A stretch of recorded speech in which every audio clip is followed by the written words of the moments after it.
Ok, lo que quiero trabajar con ustedes esta tarde es un dilema. ¿Qué es un dilema en bioética? Un dilema en bioética es tomar una decisión entre dos alternativas.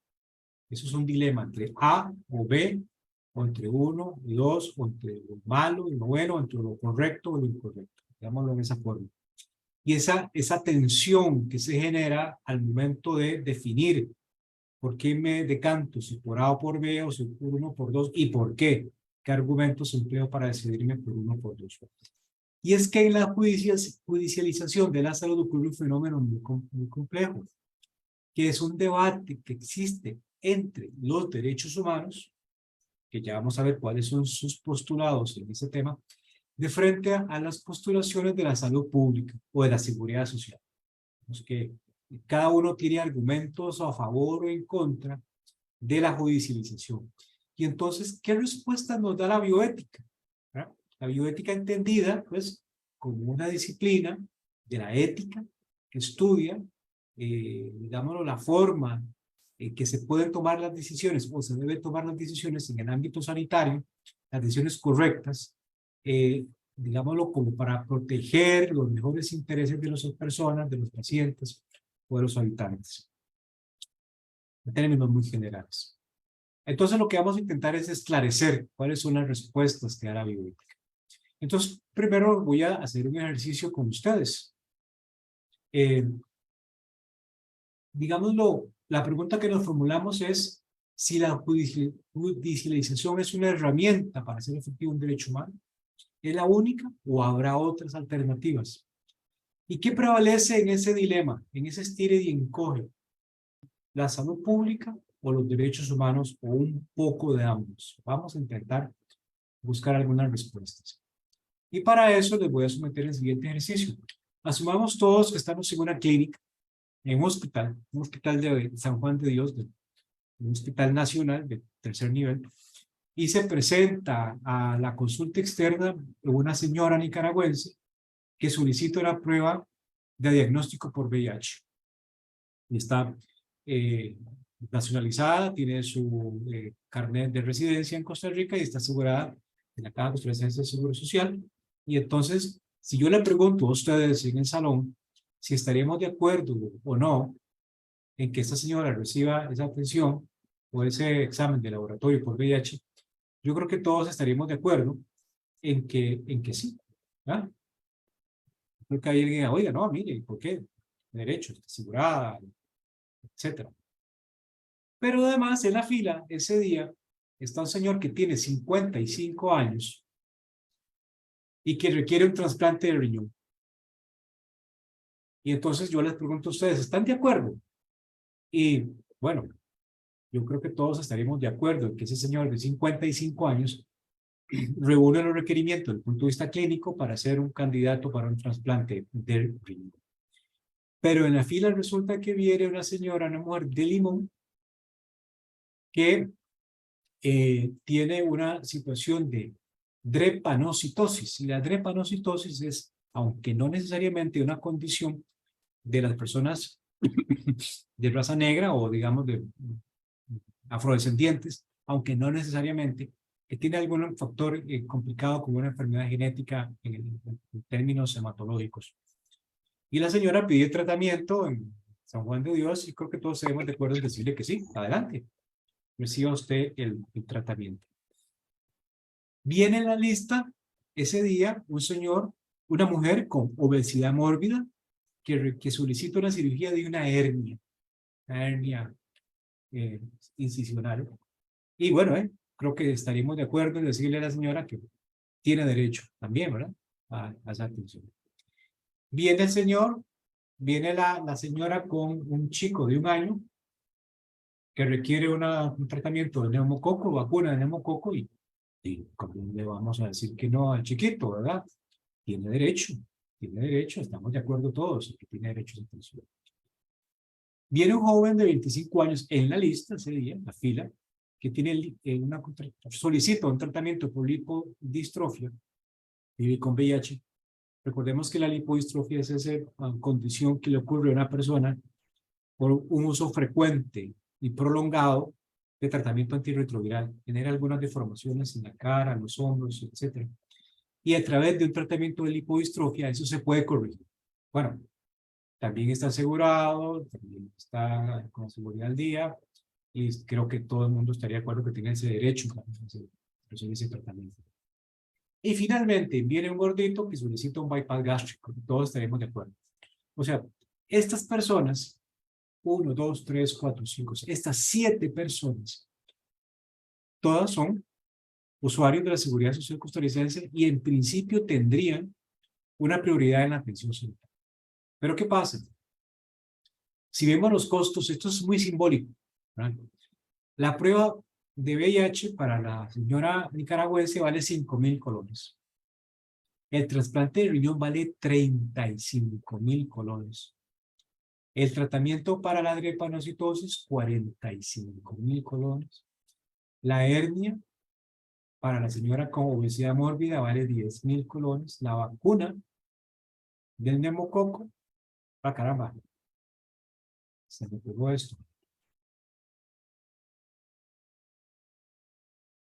Se me pegó esta papelada. Híjole, ¿qué pasa? Me pasó la siguiente imagen.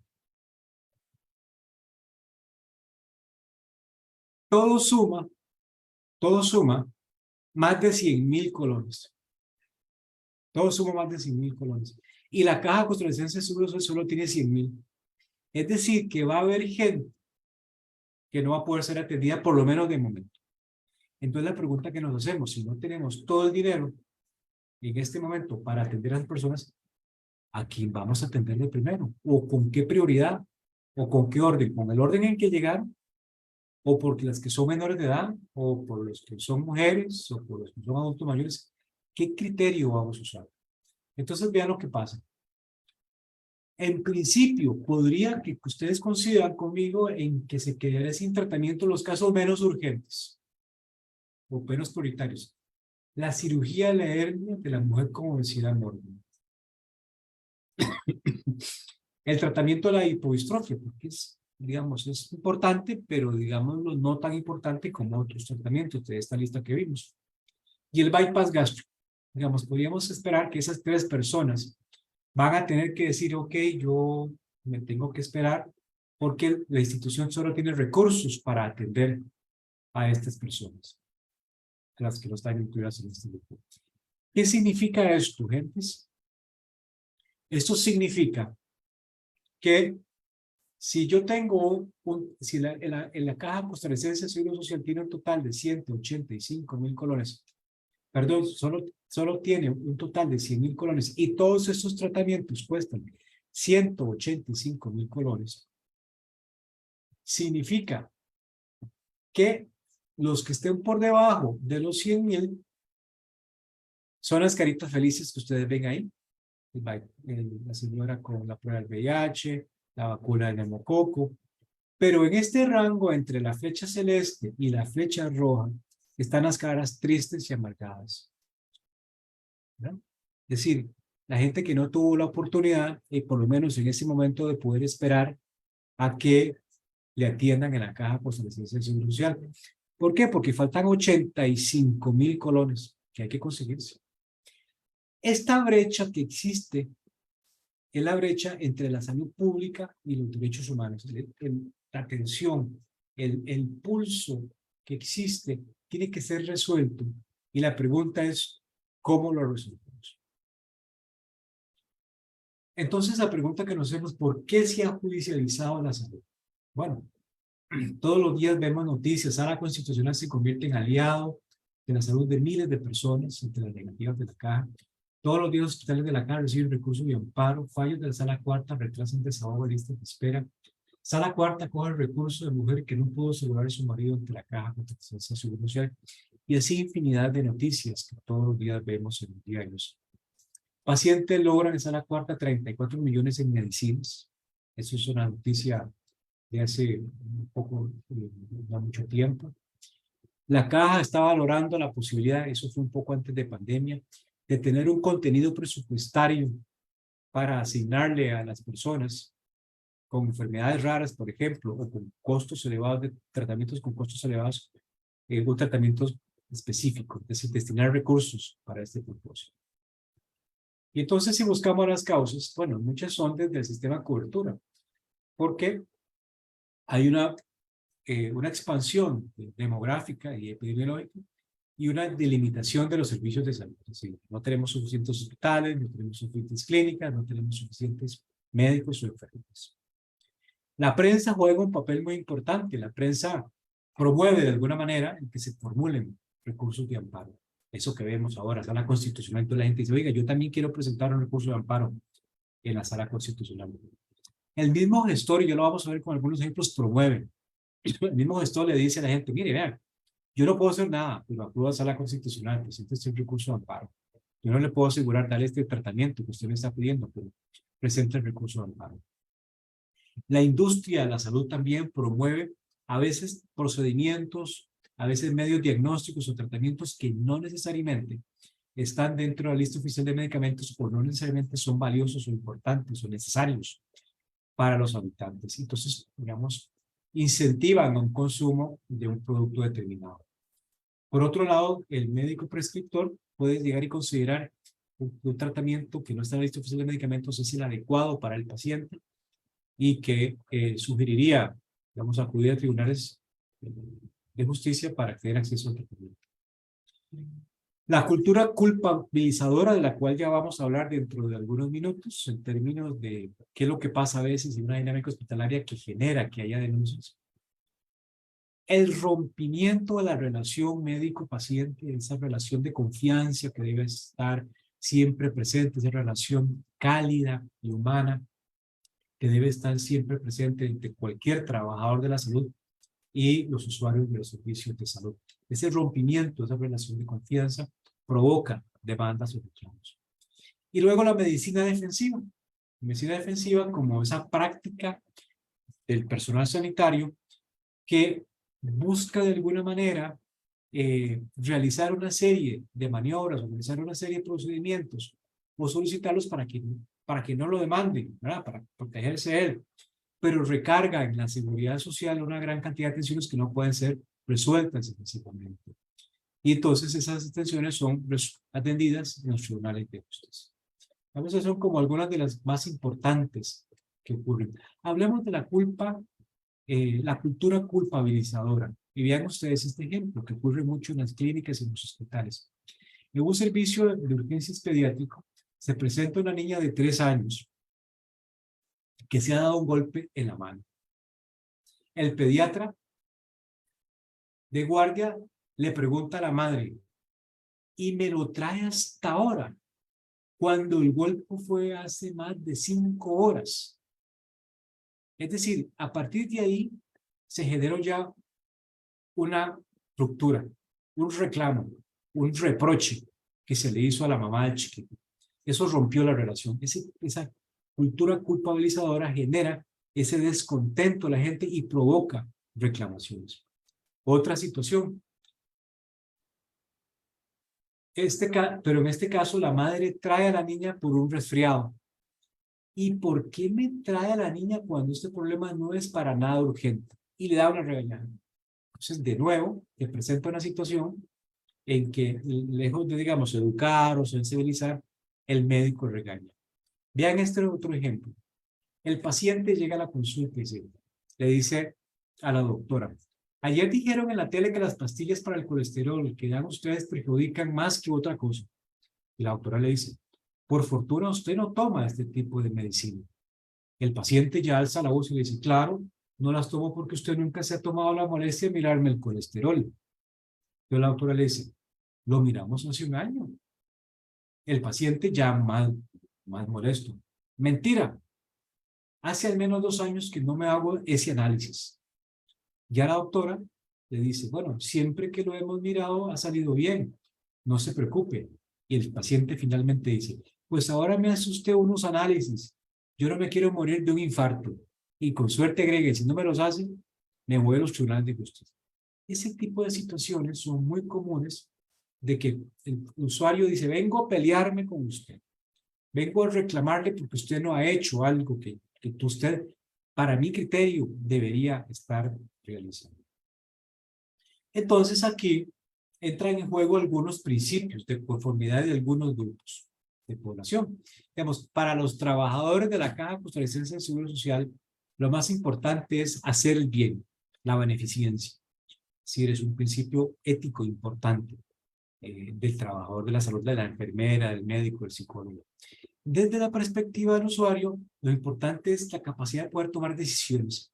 ¿Acepto o no acepto ese tratamiento que me están ofreciendo? Y desde la perspectiva de la sociedad, a la sociedad le interesa que los recursos se distribuyen de forma justa o más o menos equitativa. Ahora, estos principios han empezado a cambiar un poco y han cambiado la relación médico-paciente. Hoy los servicios de salud modernos son cada vez más complejos y con muchos cambios. Vean ustedes esa imagen que ven en pantalla de un señor que dice, en caso de que sea necesario, no me entuben, no me reanimen. Eso es tipo, lo vamos a ver en una de las últimas charlas a finales del mes de octubre, si yo no me equivoco, lo que se conoce como las voluntades anticipadas o testamentos vitales, correctamente voluntades anticipadas. Eso es una novedad en la medicina moderna, que hace algunas décadas o hace muy pocos años ni siquiera tenemos una idea. Luego el papel y las obligaciones de los trabajadores de salud han cambiado. Hoy los trabajadores de la salud no solamente se dedican a la clínica, sino mucho a la prevención, a la educación, actividades con las comunidades. Entonces los papeles han cambiado como muchísimo.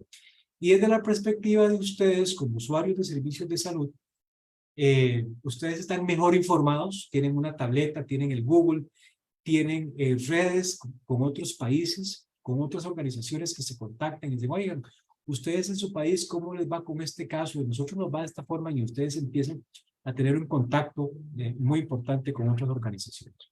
Entonces eso ha generado como un cambio en esos principios que les acabo yo de comentar, esos principios bioéticos. De forma tal que hay nuevos paradigmas bioéticos, o sea, nuevos cambios. La beneficencia establece, digamos, una obligación del prestatario ante esta situación. Bueno, yo tengo la obligación, si quiero hacer el bien, de ofrecer el tratamiento, el mejor tratamiento disponible. Tengo la obligación de informar bien a mis pacientes y tengo la obligación de educarlos. Desde la perspectiva de la autonomía, sobre todo ustedes, de los usuarios, de los pacientes, hay que aprender a tomar decisiones informadas. Es una obligación, además, la autotutela, es decir, la parte de la curación o la rehabilitación parte, digámoslo, de una decisión mía de querer, de tomar la decisión de querer curarme o querer tratarme, es decir, aceptar el tratamiento a través del ejercicio de la autonomía.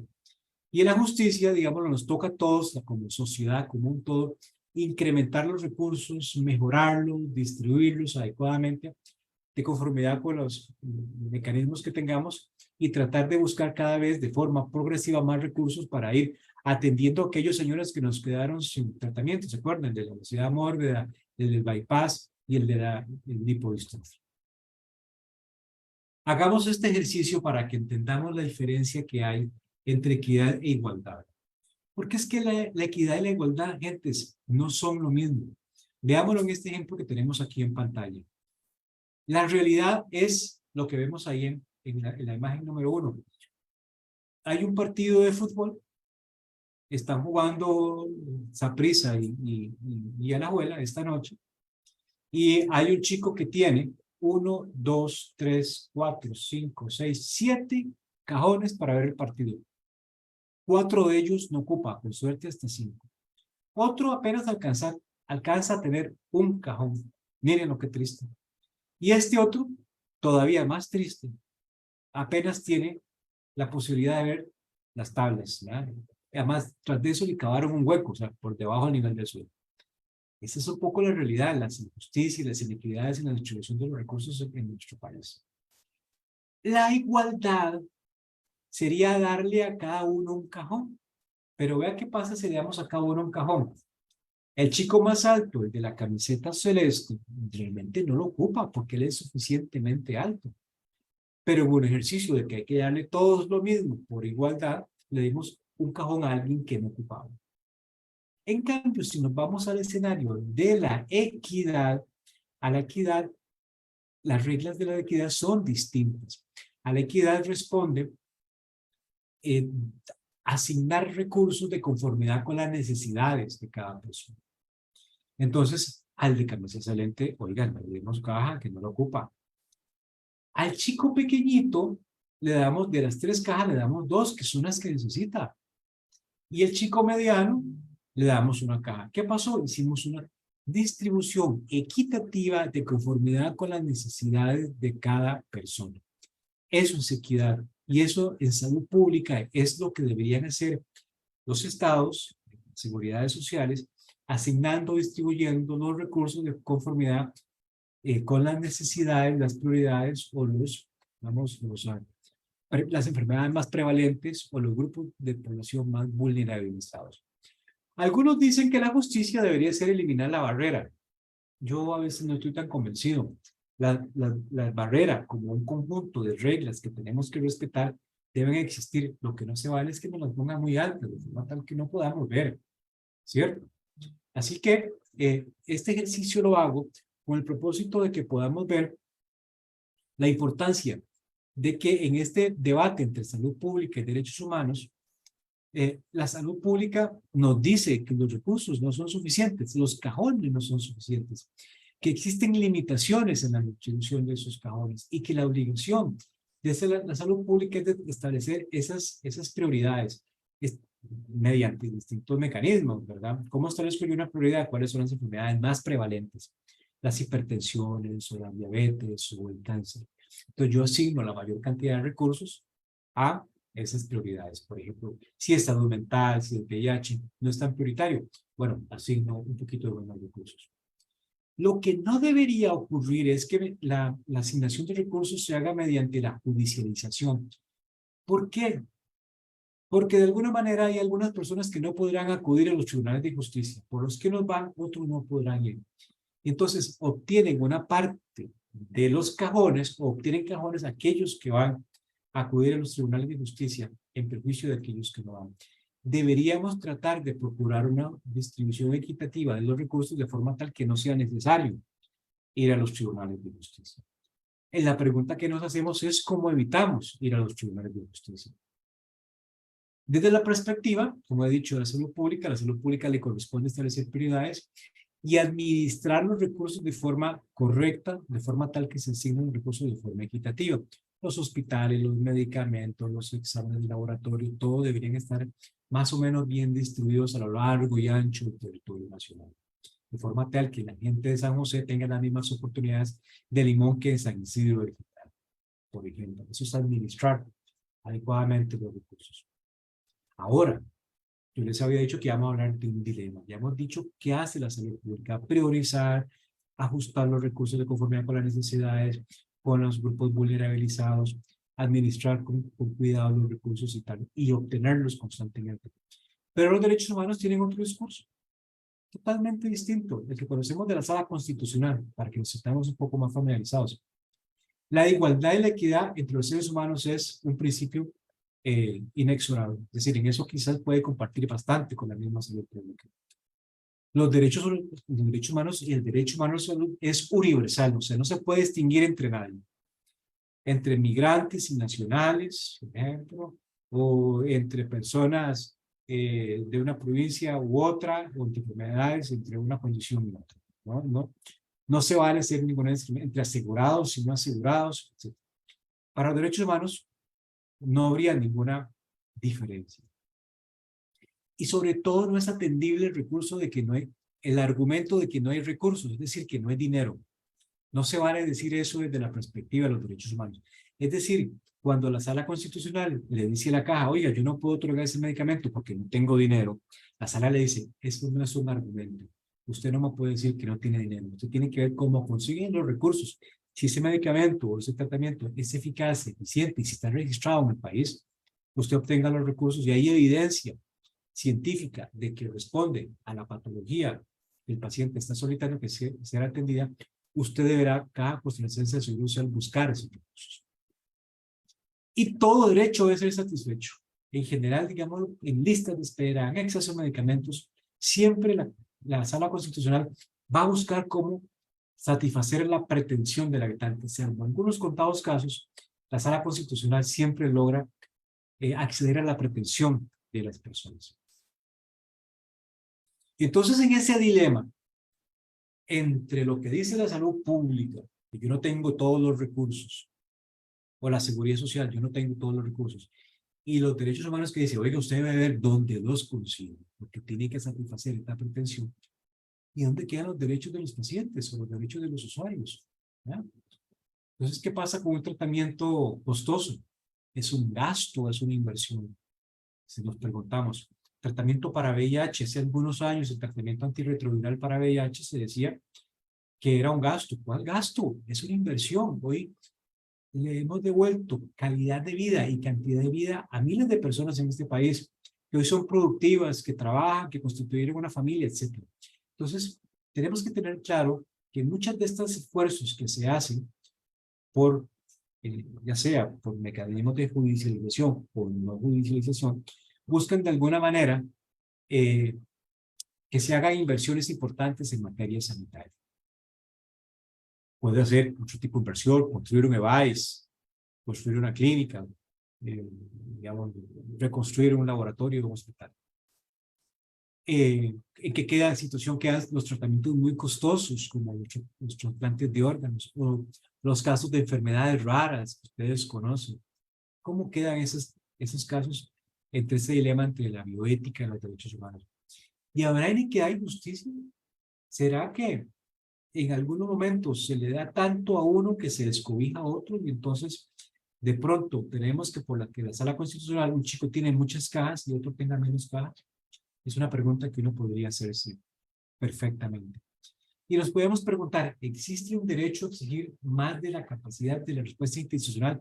Es decir, yo le puedo pedir, vieron el ejemplo que yo le mostraba al principio, yo le puedo pedir a la caja que se busque los 185,000 colones de una sola vez. Es decir, que si tiene solo 100, que busque los 85. ¿Yo le puedo eso exigir a la Seguridad Social? Es una de las preguntas importantes que nos planteamos. Quiero comentarles una de las resoluciones más importantes y más emblemáticas que en esta materia hay un poco de lo que yo he dicho. La Sala Constitucional en 1997 utilizó un tratamiento antirretroviral para las personas que viven con VIH y dijo lo siguiente: ¿de qué sirven todos los demás derechos y garantías, las instituciones y los programas, las ventajas y beneficios de nuestro sistema de libertades si una persona no puede contar con que tiene asegurado el derecho a la vida y a la salud? Y después dijo, resulta razonable postular que pierde más el país por los costos directos o indirectos del estado de incapacidad de quien yace postrado por una enfermedad que lo que de otro modo se invertiría dándole el tratamiento que le permitiría regresar a la vida productiva. Es decir, que gana más un país dando tratamiento, dando salud, que negándose. Eso es lo que dijo la sala. Si el derecho a la vida se encuentra especialmente protegido en todo Estado de Derecho moderno y en consecuencia el derecho a la salud, cualquier criterio económico que pretendiera ser nugatorio, o sea, negarlo, el ejercicio de tales derechos, debe ceder en importancia, pues como ya se indicó, sin el derecho a la vida, los demás derechos resultan inútiles. Es decir, hay que ir a conseguir los recursos económicos para proteger la vida y la salud. ¿Por qué? Porque si no protejo la vida y la salud, ¿para qué voy a proteger otros derechos como la libertad de tránsito, la libertad de conversar o la libertad ideológica? La religión y tal. ¿Me explico? Entonces hay un paradigma entre la satisfacción del derecho individual de una persona de obtener el mejor tratamiento que obliga a la Caja Costarricense de Seguro Social a hacer algo. La caja tiene que ver con dónde obtiene los cajones que hacen falta. Por lo tanto, debe obtener los recursos, administrarlos adecuadamente, distribuirlos equitativamente y poner en práctica, digamos, los principios de la salud pública. Tenemos un dilema. Tenemos una balanza en que decimos, ¿nos inclinamos a lo que dice la Sala Constitucional o nos inclinamos hacia lo que dice la salud pública? Ese es el dilema que tiene, que busca, digamos, de alguna manera, intenta resolver la judicialización de la salud. Pero como dilema que es, cuando yo voy a acceder a algo, pierdo el otro lado. O sea, cuando yo subo la balanza hacia los derechos individuales, estoy afectando la salud pública porque a la larga estoy haciendo una distribución inequitativa de recursos. Y si yo privilegio a la salud pública, digamos, no tengo todos los recursos o los administro de forma inadecuada y no hago esfuerzos por obtener más recursos, estoy perjudicando los derechos individuales o colectivos. ¿Cómo obtener ese principio? ¿Cómo obtener esa balance? Es el kit del asunto. ¿Debería existir un límite? Yo opino que sí. Alguien debería decir, oigan, hasta aquí. Es decir, ni se puede tanto que la seguridad social descuide mucho temas de lista de espera, ni se puede tanto que la sala constitucional acceda a todas las pretensiones de los habitantes. Por ejemplo, brincándose la lista de espera, que va en perjuicio de aquellas personas que ya estaban desde hace mucho tiempo haciendo fluir. ¿Quién toma esa decisión y cómo se hace? Esa es como la pregunta más importante que nos podemos formular esta noche. Ahora, ¿cómo evitar la judicialización? Oigan, gente, la judicialización se puede evitar. Podemos pasar a lo que se conoce en bioética como un modelo problematizador. El modelo problematizador en bioética, gente, significa que yo busco, ya yo no busco A o B, sino que yo busco otras alternativas que pueden haber alrededor de A y B, que puedo echar mano de ellas e intentar buscar solución a ellas. Voy a poner un ejemplo de lo que estoy diciendo. El paradigma más claro que tuvimos ahora con COVID era o nos quedamos todos afuera o nos metemos todos a la casa. ¿Qué fue aquello, verdad? Oiga, pongámonos de acuerdo. Unos se pueden quedar afuera y otros pueden quedar adentro y nos vamos turnando. Eso es un ejercicio en que, de problematización. No solamente es A o B, sino un ejercicio en que yo busco otras alternativas. El bosque tiene más árboles, no solamente tiene luz. En vacunas, si yo digo que la única solución es la vacuna, puede ser que esté obviando que haya otras. El encierro, no se le llama la palabra encierro, digamos, el aislamiento o la cuarentena podría ser una opción. O el teletrabajo, etcétera, o el uso de mascarilla. Es decir, lo que quiero plantear es que en salud pública hay un elenco de opciones que no son solamente A o B. Y a eso se le conoce como, en bioética, como la toma de decisiones desde el punto de vista problematizador. En esa búsqueda de soluciones alternativas, la educación sanitaria juega un papel muy importante. Los médicos, las enfermeras, los ATAPs, los microbiólogos, todo el mundo puede ejercer educación sanitaria y educar sobre el uso adecuado de los recursos institucionales, sobre prevención de enfermedades. En la medida que yo hago toda esta educación sanitaria, puedo evitar de manera importante denuncias. La sensibilización al personal de la institución de la Caja del Seguro Social en materia de derechos humanos es importante. Hablarles de ética, hablarles de valores es una cuestión bastante importante y sensibilizarlos y que los incorporen. No es hablarlos y salir del salón y no entendí nada. Se trata, gente, de yo entender de verdad que existe la justicia, la equidad, la humanización, el trato cálido, el respeto por las personas usuarias de los servicios de salud. Hay que mejorar la relación funcionario-usuario, una relación tensa, estrecha, tensa, de tensiones. Y no es sencillo. Ustedes lo conocen mejor que yo. Cuando se va a un hospital, yo no voy a un hospital porque quiero, no voy por hobby, voy porque tengo una condición, una preocupación, un sufrimiento, ya tengo una condición que me han diagnosticado, que me van a diagnosticar, voy a recibir un tratamiento que puede ser muy complicado, por una radio, no voy a ver el partido de la serie. Pongámoslo en esa perspectiva, para ponerlo como en contraste. Y del otro lado están los trabajadores de salud agobiados, cansados, estresados, etc. Eso genera una tensión importante y hay que buscar formas de tratar de buscar un clima más adecuado en esa relación. Luego es muy conveniente, y esto es todo un tema al cual yo no me puedo ocupar esta noche, es importante introducir en Costa Rica la evaluación de las tecnologías sanitarias. Esto significa que haya una instancia independiente en Costa Rica que pueda decir qué se admite en la seguridad social y qué no se admite, porque a veces muchas cosas se admiten a golpe de tambor. Y luego algo muy importante, en los hospitales deberían haber comités. Hay varios tipos de comités, pero a los que a nosotros nos interesa se los conoce como comités hospitalarios, que son un grupo interdisciplinario que incluso puede tener un médico, una enfermera, un abogado, y un representante de los pacientes, un representante de las sociedades de pacientes perfectamente. Hay tres tipos de comités. Los comités de bioética nacionales, que son, digamos, los que se ocupan de los grandes temas de la bioética en un país.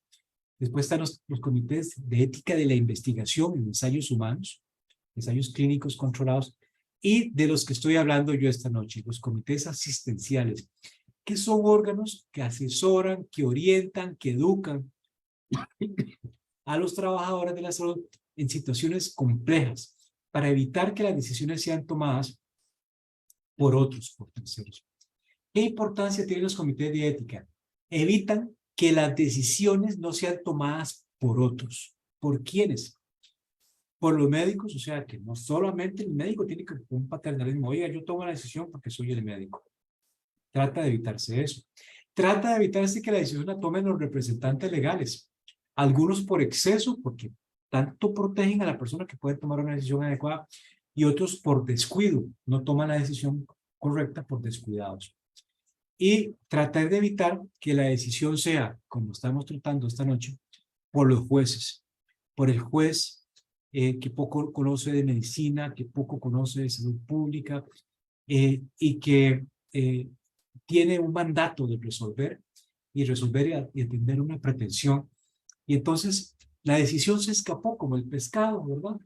Ni la tomaron los pacientes, ni la tomaron el equipo tratante, sino que la tomó un médico, la tomó un representante legal o la tomó un juez. No queremos que eso pase. No estoy diciendo, quiero aclarar que no estoy diciendo que las decisiones que toman los médicos son inadecuadas.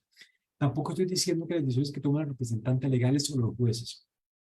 Lo que quiero decir es que aquí muchas veces esas decisiones no son las más convenientes y hay otros espacios dentro del fenómeno de la problematización dentro de los cuales yo puedo tomar decisiones en un comité hospitalario, en una asociación de vecinos, en una reunión comunitaria junto con los ATAPs, en un puesto de visita periódica, en una reunión de LEVAIS junto con los representantes de una comunidad. ¿Me explico? Hay muchas opciones más para tomar decisiones y no solamente de estas que estoy poniendo yo en pantalla.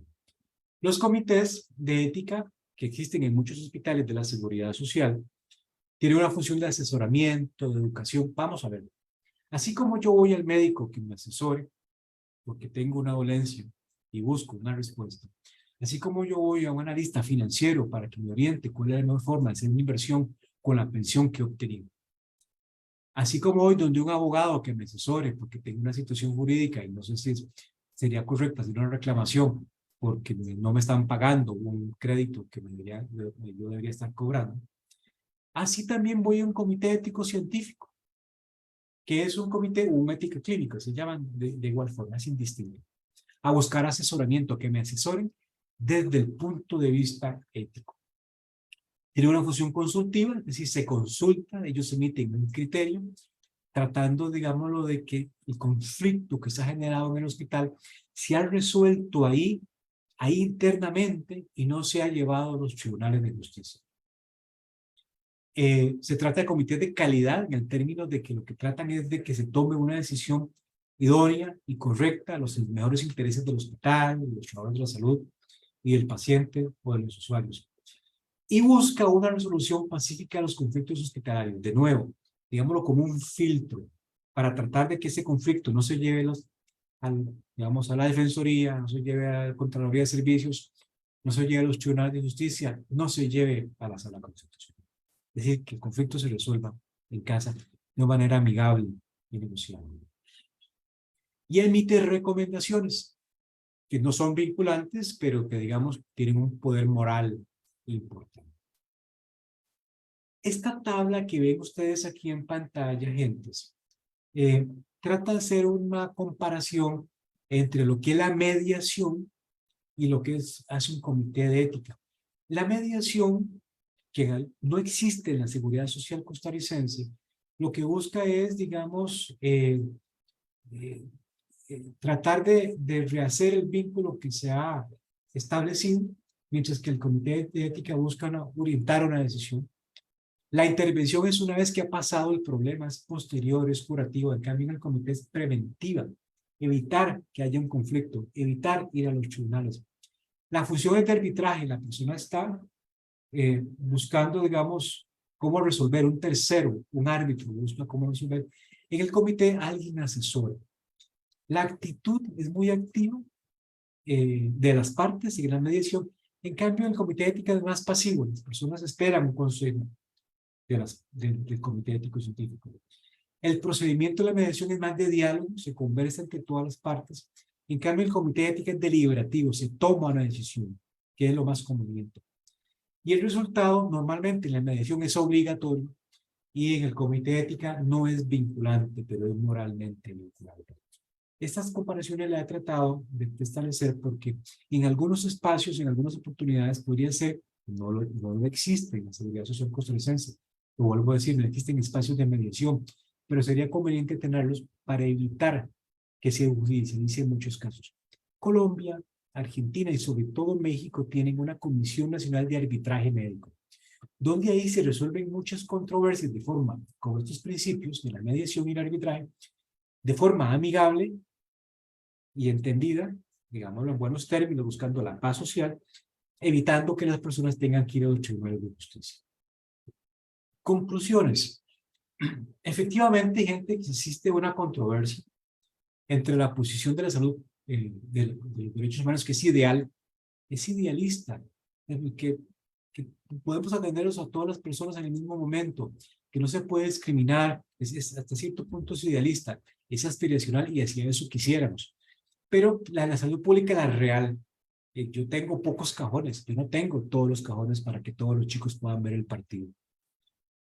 Pero también ese conflicto debe ser resuelto por el Estado, con el concurso de todos los actores de la sociedad, los funcionarios de salud, los funcionarios de Hacienda, la gente de los CEBAES, las sociedades, ustedes, las asociaciones, la Federación de Pacientes, las juntas de salud, las asociaciones de desarrollo, etc.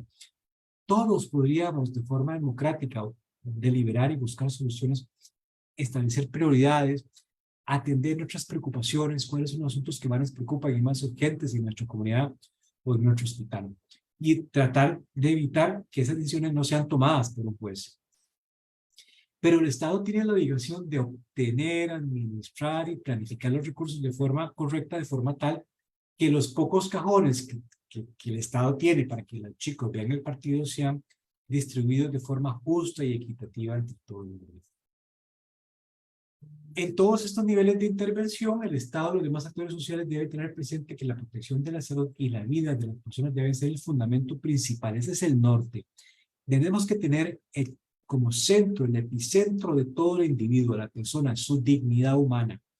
No pensar solamente en lo económico, o solamente en lo jurídico, o solamente en lo epidemiológico. Esos elementos son importantes, pero todos tienen que estar en función de la persona.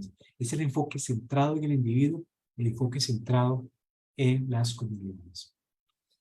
En la realidad no está claro si lo que prevalece es la posición de salud pública, es decir, los poquitos cajones. Sin embargo, no es responsabilidad de la salud pública que los recursos son insuficientes. Muchísimas veces la salud pública lo que busca es ordenarlos. Quizás sean otros sectores como Hacienda o el Estado que tengan que tratar de obtener esos recursos.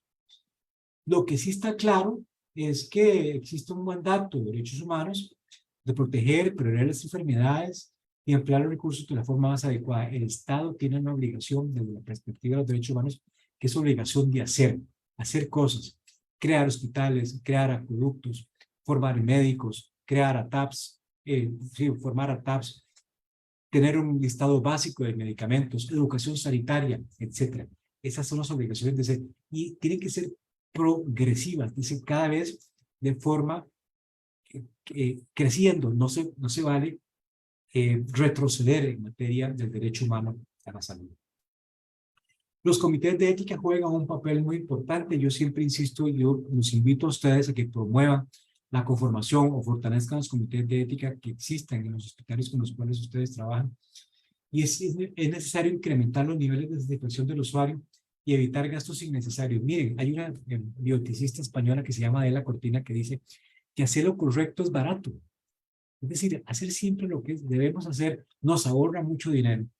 Y a veces esos pleitos judiciales de años en los tribunales de justicia, ese sufrimiento, esos gastos intangibles de tener que estar ahí en la defensoría, en el comité, ¿cómo se llama en esta cuestión? En las Contralorías de Salud, nos podría evitar muchos dolores de cabeza y mucho dinero si aprendemos a evitar cómo no judicializar este tipo de situaciones. De esta forma, gente, termino agradeciéndoles de nuevo su participación, su invitación, y quedo a sus enteras órdenes